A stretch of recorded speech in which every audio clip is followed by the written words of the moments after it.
like Abs mentioned, I work for the Golden State Warriors. I've been there coming up on my 10th year. So I've been fortunate to work with some great players, really lucky to land there with the guys that we had, and then been fortunate to work with some really good teams. So I'd like to kind of talk about how to build a workout in season for your players. It'll probably be a little guard specific today, but I'll talk through maybe some big stuff that you can do.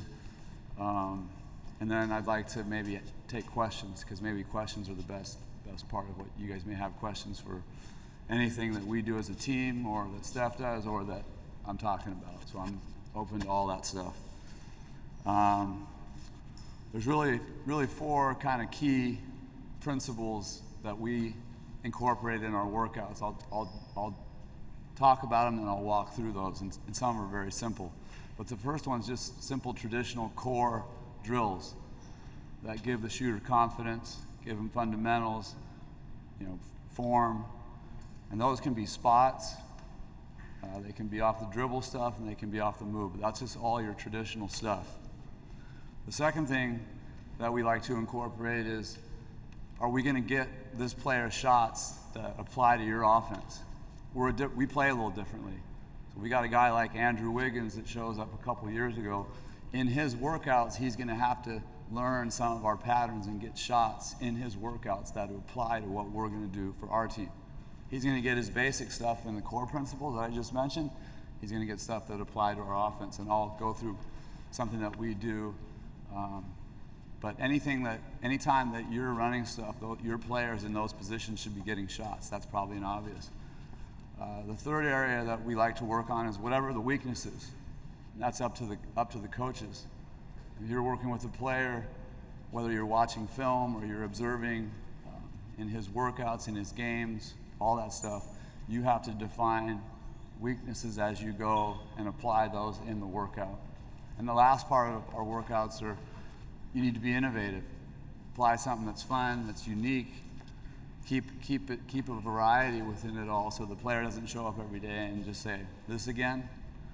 And so Steph is really good at coming up with the stuff that he likes to do, and we have fun specifically with him and kind of varying stuff. So maybe if we have time at the end, we'll run through some of those things that are a little bit more fun and unique. All right, can I get a couple shooters? The better shooters. And then could I get a couple rebounders? And then I need one good passer. I was just talking to Q over here. I said my arm is about to fall off from passing so many balls over the years, so I'm not going to pass. All right. So who are my shooters? All right, you guys start on the baseline. And then who's my passer? And then can you guys get two more balls or one more ball maybe? So this is all basic stuff. And you guys are going to rebound. And then you're going to pass. All right, so this is super simple, but I figured I'd go through this just so we can see some spots. And then within this, what's really good to do is to try and we'll get to the next things, but if we're going to start with spots where they're just getting fundamental shots, just core shots, where they're getting that rhythm, because for Steph, that's really important. For Clay, it's really important. For all good shooters or all players, you need to establish some sort of rhythm. And you can define if you want 5 spots, 7 spots, and how many shots you're going to make. I think what's important within this is that sometimes you put a number on them to give them a challenge, and sometimes you don't. Because there's a confidence factor in there that if you put a high number on a player and they don't get there, they start to falter. And you also want to move through those workouts. All right? So nothing against the girls, and to keep it timely, we're going to take 5 shots at a spot. All right? And we're only going to go like 3 spots. All right? You're going to pass, and let's just watch them shoot a little bit, let them get warm. You just stay there and shoot, and then you can fall.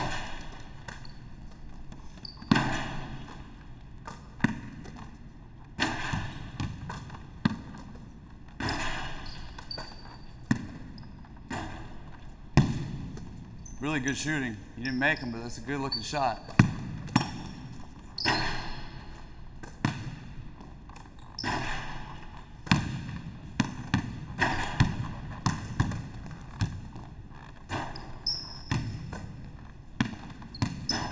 All right, good.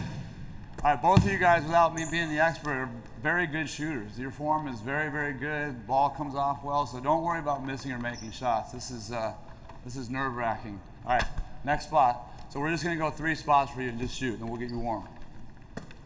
There you go.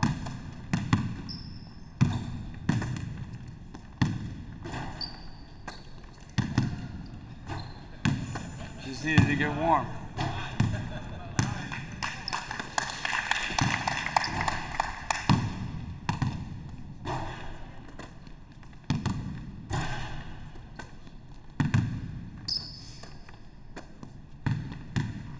All right, really good. One more spot. Really good. You guys keep shooting. I'm going to talk while you shoot. So when you go spots, there's different things you can do. You can go a number of spots. You obviously can vary the range, and one of the things that Steph likes to do is he likes to get sometimes just 3, sometimes he likes to get kind of close, mid, and then 3. So you can vary range in your workouts with spots, and vary number, and put a competition on it if you want. All right, good. All right, pretty good. That was a good start. All right, so let's say we get 7, whatever the number of spots are, and now we have some volume shots. We got 100 shots, after we sort of worked out. So I'm not going to talk about some of the ball handling and things that you can do pre some of this, but once you get to your shooting workout, we want volume shots. Doesn't always have to be at the beginning, but I really like getting players a lot of rhythm early and then moving into something else. So once we're in volume catch and shoot, now let's get something off the move, because shooters need to get stuff off the move. So we'll start down there. You can start down there, and we're going to just run a pin action. So you're just going to come off and curl and just come into shot wherever you feel comfortable, and then you're going to get a shot. Then you go to the end of the line. She's going to go to the 3. That's why. All right, good.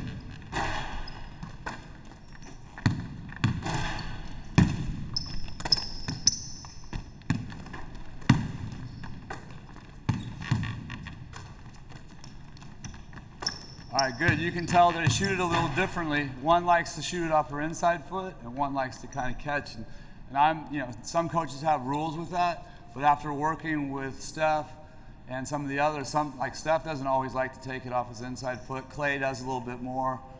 So I, as a coach, have learned to kind of give some leeway with that, but it can be up to you too, because just in watching them, one's coming off the inside foot, which I prefer as a player, and one's not. But I think, modern day with the players you see, they have reasons for their talents, and so I like, I wouldn't correct it unless it just wasn't working at all. A couple more.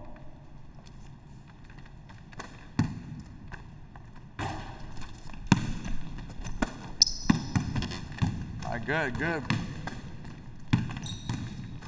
All right, good. Go ahead. Sorry, one more. All right, good. All right, so good shooting.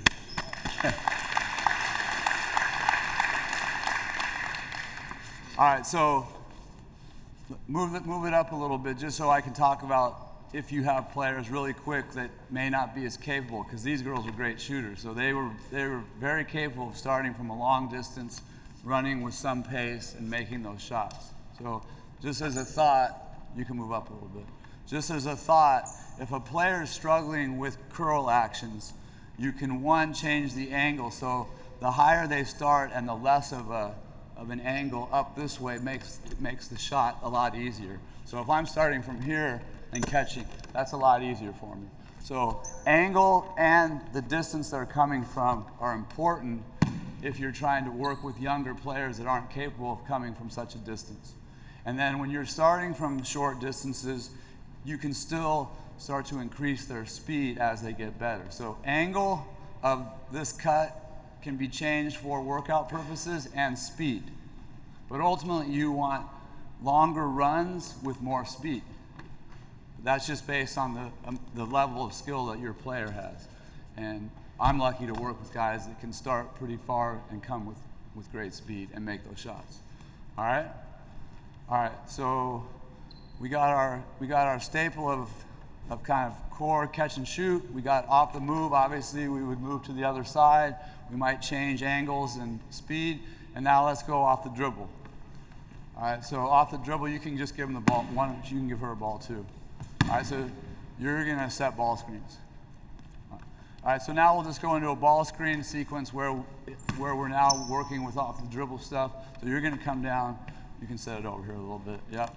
You're just gonna come off, and then you're gonna come back to the middle and just vary what shots you take.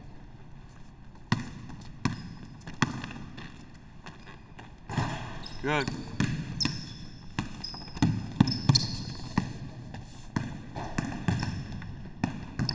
Good setup.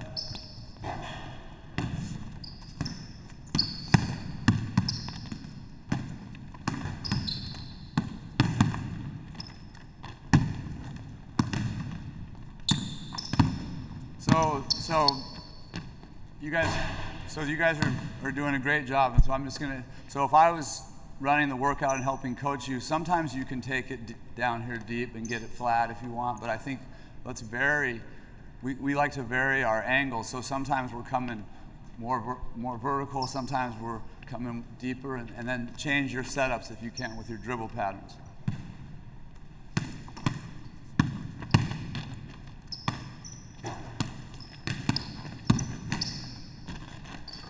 Good shot.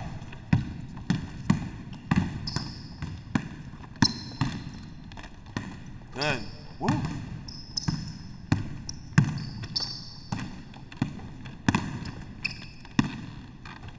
Really good. Last one.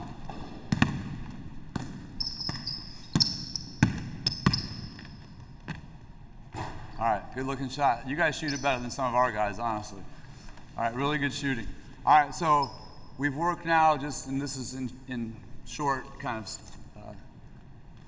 short areas, but so we've gotten our catch and shoot, we've gotten our off the move, and now we've gotten off the dribble. And we can vary all that stuff. We won't have time to go into all this sort of different things that you can do with that, but there's a lot of things that you can do based on those three elements. All right, so what I like to do and what we like to do in building a workout is you get your players into all that stuff, and now we sequence it. And sequencing is pretty easy, and it depends on the position and what you're going to do and give them shots, but now let's sequence what we just did. All right, so you guys are going to start in the corner. With them, you're going to pass. All right, so you're going to go one at a time into the three shots that you just took. So you're going to give her a catch and shoot from the corner, and then you're going to pass her the ball. As soon as you catch and shoot, you're coming on that curl. You're going to come off a curl and catch this, and then you're going to relocate, and now you're going to go under your ball screen. So you got that sequence. Catch and shoot. Yep, curl.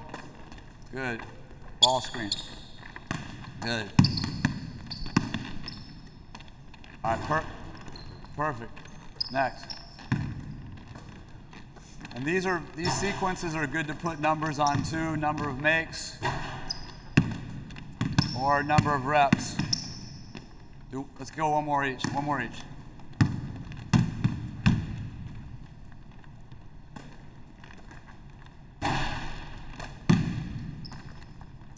Good.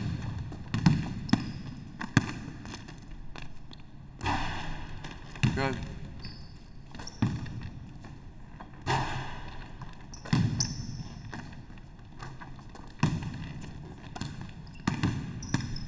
Good setup. All right, good. Good job. Don't go anywhere. Don't go anywhere. All right, so that's kind of the first principle of just your traditional work. Volume shots, shots off the move, shots off the dribble. It's all very, kind of simple core stuff, but important even for the best players in the world to keep things kind of simple. All right, the next kind of principle that I talked about is what applies to that player in your offense. And I mentioned Andrew Wiggins as a guy that came to us that needed to get more of this action than some of the others because they had been there a while. So we as an offense run a lot of read-based patterns, and I'm not going to go into all our read-based patterns. I'm just going to go into one that you see quite a bit, and that's what we call our split cuts, where we enter the ball in the post and we get shots off of it. I'm going to give my adversaries a lot of inside information, so I got to be careful what I do over here. I'm kidding. All right, so my passer is going to be in the post, and my shooters are going to be up top. And I'll take one rebounder as my other player. You can be next. You're always, so we'll start the ball here. So this is just a drill that we're putting together so that we can get a split cut action for Andrew Wiggins and whoever else. All our guys do this. So one of our patterns is we'll throw it into the post. We'll throw it into the post, and you're going to come screen. You're going to come screen. So you're now working on your setup off the screen, and you're coming off for shot. And you're going to get shot right over here.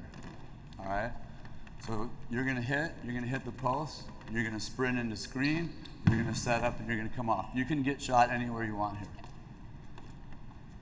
All right, so this is getting shots out of your actions.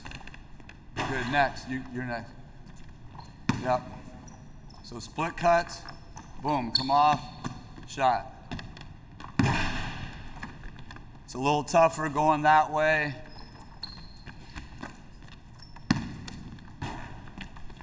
Good. Good. Set. Good. Okay. All right. So we try and get a lot of those, make 10, whatever. We'll just stop with 2 right now. All right. So along with the shots we're getting, it's not just shooting, but it's also reading what happens. So our next kind of progression of this would be throw it in, and you go to set. You fake like you're coming off, and you back cut. And now we're working on finishes at the rim. So you're just going to drop pass her the ball. You can get in. So if she back cuts, our post guys are taught to just drop bounce passes, and then our guards are working on finishes, floaters, whatever. So you're going to back cut. Set, back cut, good cut, great cut. Good. Same. Set up, back cut. Good. One more each. So this is a good way to get your players working on their finishes, left hand, right hand. You can put defenders in all these actions so that they get a better feel. Last one, good cut. All right, good. So sometimes we'll even have our bigs in these actions so they learn how to read and play out of it. So you guys, since you're my shooters, I'm sorry to make you you guys are my shooters just so we can see it. You go up top now. You're going to be them, but now you're up there. All right, so now our guards are in these actions, our bigs are in these actions, so you're going to throw it in, you're going to go set. All right, when you set, you're going to slip and finish at the rim again. Set, slip. Good. Good. Set, slip. Good. Being redundant, but shots out of actions. Set. All right, and then you actually, I didn't explain it well, and you don't play for the Warriors, but you'd be up here. You'd be up here like coming off her screen. So let's just do it one time. So you're coming off her shot. You're going. Yep. But I'm making you run too much without any reward. All right, good. All right, last part of the kind of this read-based action sequence that we would do. So you're going to throw it into the post, and we've seen all this stuff now. You're going to come screen like you always do. You're going to back cut. All right, as soon as you back cut, you're going to uphill DHO to her, just uphill dribble. So you're going to uphill. You're going to come off for a dribble handoff, and you're going to take it and try and score, shoot it. All right. So you're going to catch. You're coming to get it. You're back cutting. You don't have her on the back cut, and you're going to uphill DHO to you.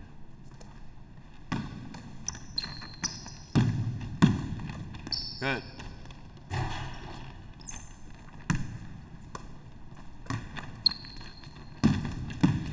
All right, so good.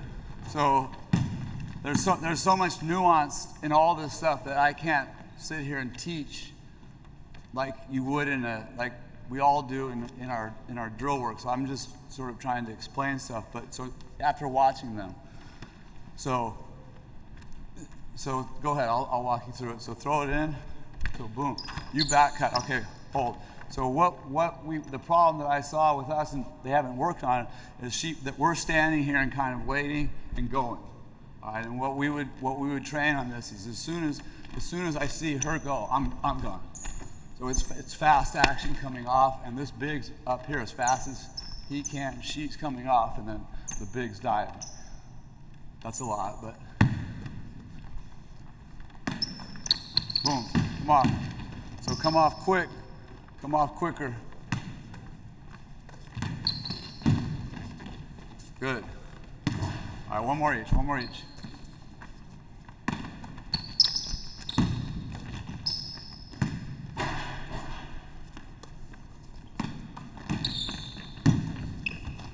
All right, good. All right.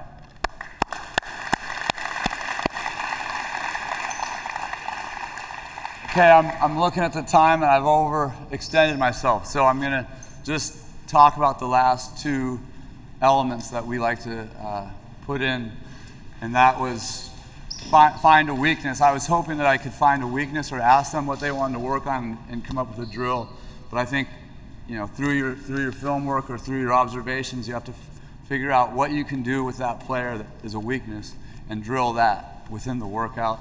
And the last thing, be really innovative. Be innovative with how you structure it, with the drills, sometimes the time, the pace, and then make sure it's fun. It doesn't always have to be crazy fun, but there has to be an element of fun in it and competition, that they're chasing kind of something more than just a daily routine. All right, questions?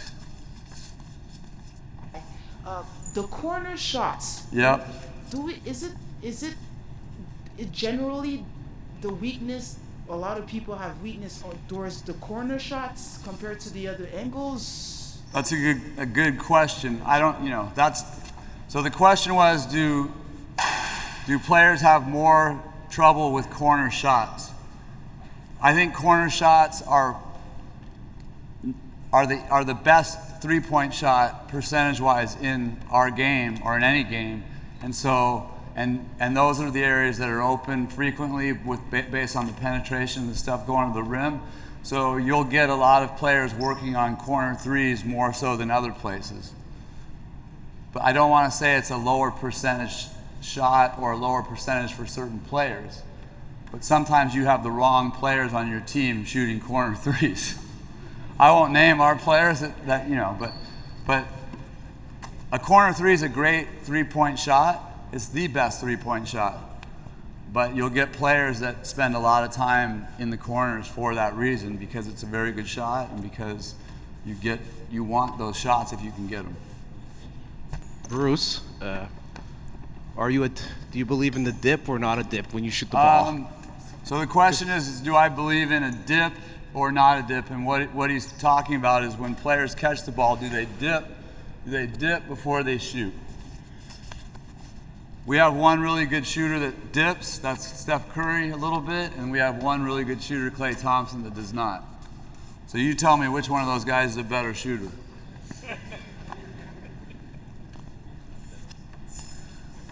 I don't know either.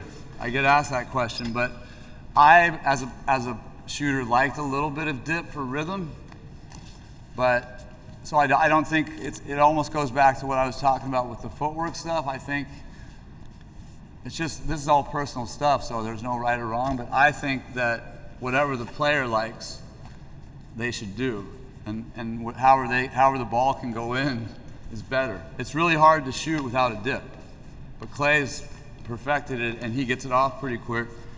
Steph can get it off pretty quick too with a dip. So, no, I'm taking the fifth. Yep.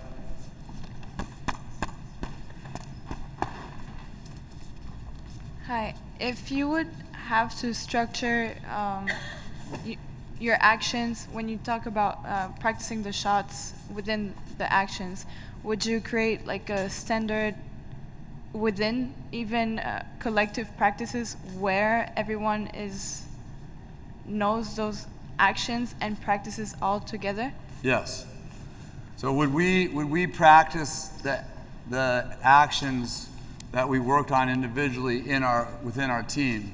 And the answer is yes. And we do that a little bit, and we just make it in smaller groups. So in station work, or just with smaller groups where all 3 or 4 people are in that action, and they're all making plays and reads out of it. So you could drill it in a station with multiple players instead of just one, and then you could add defense, whether that's other coaches or your team, in small groups, and just play it in like a 3-on-3.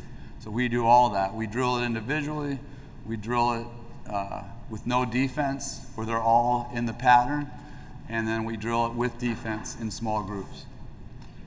Stick to that throughout the season. Well, yes. I think we do it more earlier in the season, and then we have lots of patterns, so we have lots of things to hit. So that's not a daily thing for that pattern, but yes, we would stay with it, and if we felt we weren't doing it well, we would do more of it in practice. Good question. So I want to shoot. Sometimes, all the players shoot, but they don't score. They don't score. Some games it's like that. What do you say to the players? Stop shooting, or? Depends on which player it is. He said some players shoot during the games, but they don't make shots. And then what do you say to that player? Stop shooting, or what do you say to him? So we deal with that a lot. Every team deals with, I think what you say is take good shots, not bad shots. And we said that to our players a lot this year. We took some really bad shots. We have good shot makers, but we took some tough shots. So the question's valid. There's a balance with confidence and teaching, and not breaking a player's spirit, but coaching. That's the fine balance we all deal with. And it depends on the psyche of the player a little bit, if he's able to take that criticism, and then how often you apply that.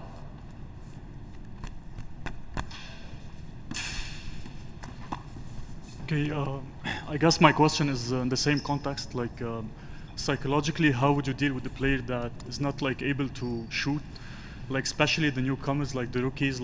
I have in my mind Ben Simmons, he suffers a lot and affected other aspects of his game. So how would you deal with this in the practices, knowing that we had cases that still suffers till now with their shooting? Yeah, if anyone had that answer, they'd be really wealthy. And it's a great question. Like I said, it's a little bit along the lines of what was just asked about how you deal with the psyche of a player. It's really easy in our business to work with players that make shots and that are really good and they're going well. Our jobs get really tough when a player's not going well, and you got to deal with exactly what you're talking about, whether that be at the free throw line or from the 3-point line or in any area. It's really, really tricky because addressing some of those things in workouts can magnify it in a negative way. So that's where sort of our values also won and lost is the nuance of the ability to kind of get a player out of that hole. I don't have the answer. I operate with some of my tenure and experience and some of my intuitive thinking, and I'm not great, the best. Every situation is different, so it's really hard to answer that specifically. Just wanted to know, so how do you decide on whether you should start working on changing a shooter's mechanics? Good question. How do you decide on when to start changing a shooter's mechanics?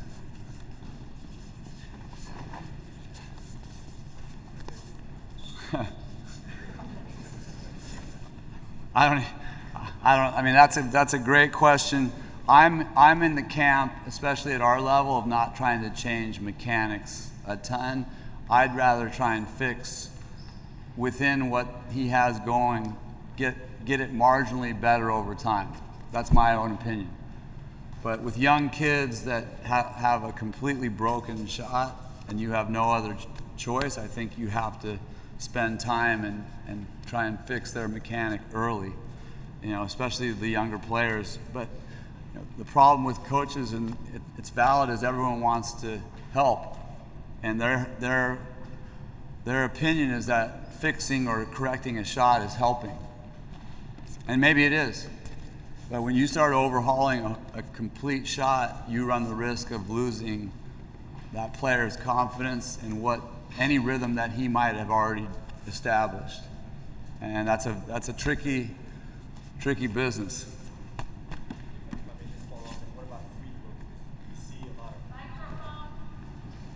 He said, "What about?" He said, "What about free throws?" Yeah. What about free throws? Like we've seen a lot of people, a lot of players changing their free throws. Let's say 10 years in, or things like that. So just wanted to know your take on that. I think it kind of falls in line with the first part, and that's an even trickier one because that's the one time the game stops and they have to think about it. It's a really, when you start addressing a player's inability to make free throws and tell him he's got a big problem, that's tricky. But I think there's ways that you can nuance it or maybe change a routine in a small way without affecting the whole that might trigger something. It's tricky. I think we have time for one more question. I'm also getting out of breath. Thanks. I have a question. What are your views on either you're just shooting 10 toes to the basket or a slight turn to the basket? Wait, can you say that again? I didn't. What are your views on 10 toes to the basket or that's with a slight turn on the shot, on the setup for a young player? They're setting straight 10 toes to the basket or the slight turn? No, I mean, I like straight. I like straight. Maybe, there's some people like feet even, some people like 1 foot in front. I think anytime you start turning, that's a little tricky. But if a player's already shooting it his whole life with a little turn, I wouldn't entirely mess with it. The problem with what you're saying is if you're shooting catch and shoots with a bit of a turn, what are you doing off the move? And I think the real big question in all that is when you get to the moment of truth, meaning when you get right here, no matter how you get there, how are you entering that shot? And if you're going to enter different on a catch and shoot than you are off the move, then that's not consistent. And the best thing for a shot is the consistency, the ability to shoot it the same way every time from any range and off any movement. And you're asking a question and it's a valid question, do I turn? I don't like that. Yeah. All right, we're going to wrap there.